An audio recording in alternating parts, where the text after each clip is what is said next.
Chain snatching case వివరాలను వనపర్తి జిల్లా DSP Venkateswarlu వెల్లడించారు. చైన్ స్నాచింగ్కి పాల్పడుతున్న ముఠాను పోలీసులు అరెస్టు చేశారన్నారు. రాములు, వెంకటేష్, రాజేష్ అనే నలుగురు ముఠాగా ఏర్పడి చైన్ స్నాచింగ్కి పాల్పడినట్లుగా తెలిపారు. నిందితుల దగ్గర నుండి 104 గ్రాముల బంగారం, 2 కార్లు, 2 బైక్లు, ఆటోను స్వాధీనం చేసుకున్నామని తెలిపారు. కొత్తకోటలో 2, నారాయణపేట, జడ్చర్ల పోలీస్ స్టేషన్ పరిధిలో వీరిపై చైన్ స్నాచింగ్ కేసులు ఉన్నాయని వివరించారు.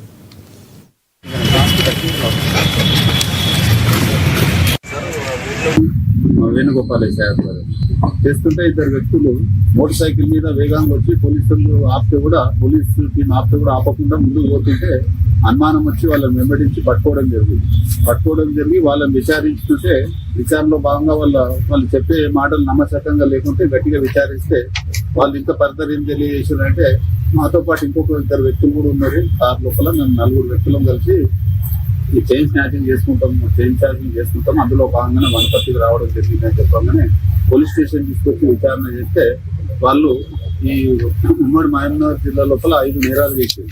మన వనపర్తి జిల్లా లోపలనే 3 స్నాచింగ్లు చేశారు. 12th నాడు వనపర్తి టౌన్ లోపల చేసిన కేసు, దాంతోపాటు కొత్తకోటలో ఒకటి హోటల్లో చైన్ స్నాచింగ్ ఆ మహిళ నుంచి కూడా బలవంతంగా తీసుకుపోయింది.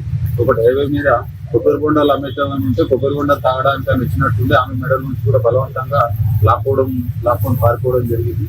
ఆ రకంగానే ఇంకా ఫర్దర్ విచారిస్తుంటే